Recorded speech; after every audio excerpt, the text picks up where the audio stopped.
What's up, guys? I'll try to make this pretty quick as well. I put out a couple-minute video a few days ago about how I kind of got into seal coating. I've been doing it a while, like I had said, but when the decline of the oil field went up, I had a long talk with my dad and my mentor, and we made the decision that I should open up my own asphalt business down here in the South. At which point I did, with about $600, $700, and I've never looked back.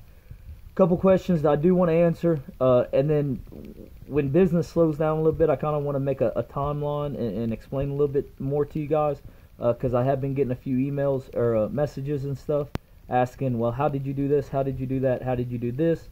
I believe, you know, a successful business, not so much a successful business, but somebody, success is not only defined by as much money as you put in the bank, but as many people as you can help. So if you're truly serious about starting a business, it don't even have to be an asphalt seal coating business, just business in general. If you want to better yourself, I could tell you all my fails and all my successes.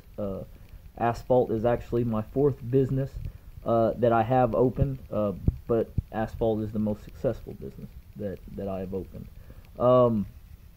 And it's one that I've done with no money, so which makes it even closer to me.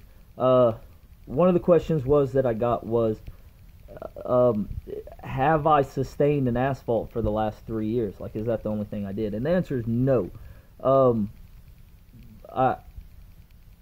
After my first year, I made just enough money to kind of screw myself, pretty much. And it just so happened to get a phone call from a buddy of mine about a security contract, and with my previous credentials, I was highly qualified for it. So I left for a few months on a security contract, and I ended up making some pretty good money off of it. At which time, when I came back, I went in full force again. But the jobs didn't come in right away. None of the success this year that I've had has been caused by the amount of, you know, the leads that I've gotten this year. This has been, you know, a year's worth of time getting all these leads, which now in 2017 has really paid off. So no, when I went into asphalt, I went into asphalt full force. I failed miserably my first year. It's the first year I think I made, I don't know, it wasn't a lot. So the security contract helped sustain my family. Secondly, on year 2, at the end of year 2, I did a 1 month security contract. It just so happened I got lucky. I got called back out for a month.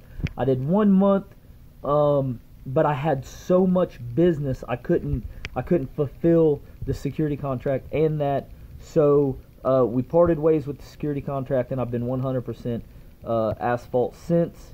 And I have more work that's going to push me through next year, so I don't really see myself going back.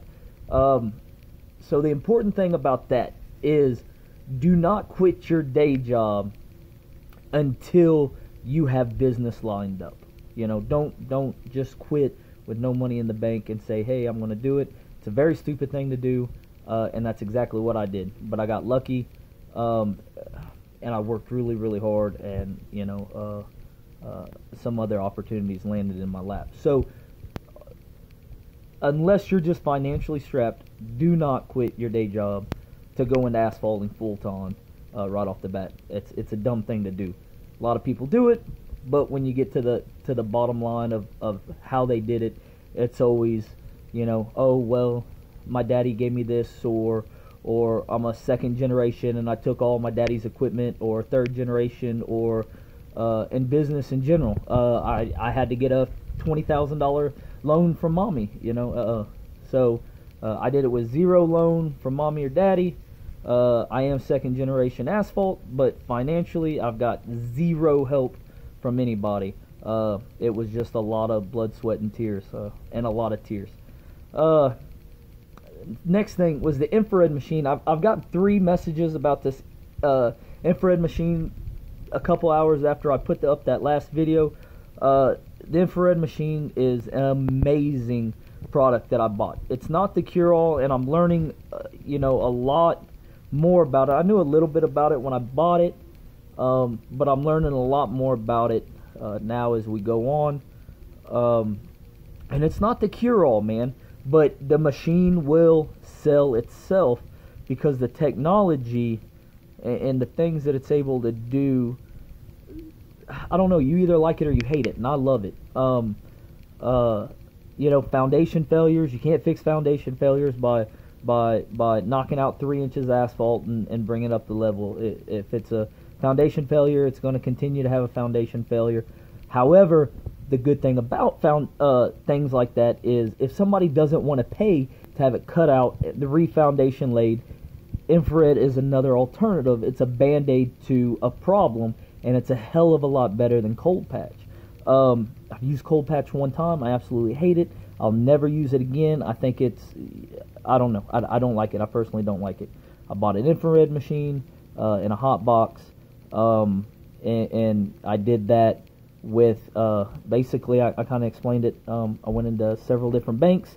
Every one of them denied me. Finally, I went with the bank that helped me previously with some other business, and which they denied me the first time. Second time I went back in there, and I said to my loan officer that I usually deal with, look, you know me, this is me, I have no business plan, I have these contracts, and this is how hard I worked, and give me the money.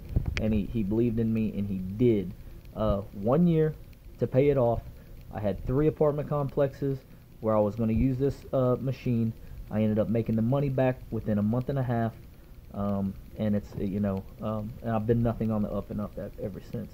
So the infrared machine, the one that I have, it'll burn 40 square feet, and it's very mobile. It's a K&M International infrared machine. Lots of props out to them. It's a good little machine. I've had a few problems with it, but working out that. But they are great for spider web cracks, large cracks, anything but foundation failures so far that I found. They're an amazing machine. They run somewhere, the 40 square foot with the 2-ton hopper runs somewhere along the lines of $30,000, and that comes with some other things, some loops and rakes and rejuvenator and all that. It's a good purchase, especially if you can sell it. None of this would be possible without me getting out there every day. You can buy all the equipment you want. Infrared machine will make you a lot of money in asphalt. Seal coating will make you a lot of money. But if you don't sell yourself and your business, you will not succeed. You have to sell yourself and your business, and you will succeed. I'll say it again. You have to sell yourself and your business. Your phone always has to be on. You always have to be available for questioning, and you always have to have a smile on your face. Good luck, guys.